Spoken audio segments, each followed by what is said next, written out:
এনে দে না বয়সটা সেই ৬ কিংবা ৭, হয়তো তবে ফিরে পেতাম স্যারের কোমল হাত। সেলাম জানাই সহস্রবার, আমার তিনি গুরু, তার কাছেই হয়েছিল শিক্ষা জীবন শুরু।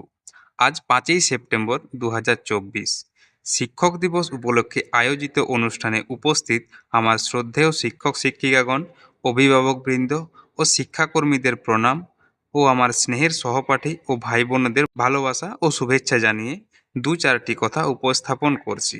শিক্ষকরা আমাদের জীবনের এক গুরুত্বপূর্ণ অংশ। শিক্ষক ছাড়া যোগ্য সমাজ ও উজ্জ্বল জীবন কল্পনাতীত। আমাদের ভারতবর্ষের প্রথম উপরাষ্ট্রপতি ও দ্বিতীয় রাষ্ট্রপতি তথা একজন বিশ্ববিখ্যাত দার্শনিক, রাজনীতিবিদ এবং সর্বোপরি একজন মহান শিক্ষক ডক্টর সর্বপল্লী রাধাকৃষ্ণনের জন্মদিনটি প্রতি বছর আমরা শিক্ষক দিবস হিসেবে পালন করি। শিক্ষকরা হলেন যুব সমাজের মূল স্তম্ভ। ছাত্রদের চরিত্র গঠনে তাদের ভূমিকা অপরিসীম। একজন সফল মানুষের পিছনে শিক্ষকের যে কত গুরুত্বপূর্ণ ভূমিকা থাকে তা বলার মতো নয়। শিক্ষকরা যে শুধু শিক্ষাদান করে তাই নয়, ওনারা আমাদের বন্ধু, দার্শনিক এবং পথ প্রদর্শক।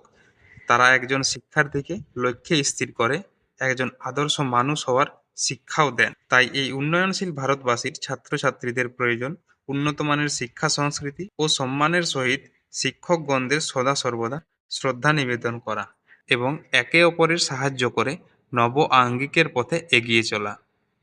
অবশেষে আরও একবার অনুষ্ঠানে উপস্থিত আমার শ্রদ্ধেয় শিক্ষক শিক্ষিকাগণ, সহপাঠী এবং শিক্ষার সাথে জড়িত সকলকে আমার প্রণাম ও শুভেচ্ছা জানিয়ে একটা ছোট্ট উদ্ধৃতি বলে সমাপ্ত করছি। শিক্ষা জাগায় চেতনা, শিক্ষা শেখায় যুক্তি, শিক্ষা আনে সহিষ্ণুতা, শিক্ষার পথেই মুক্তি। ধন্যবাদ।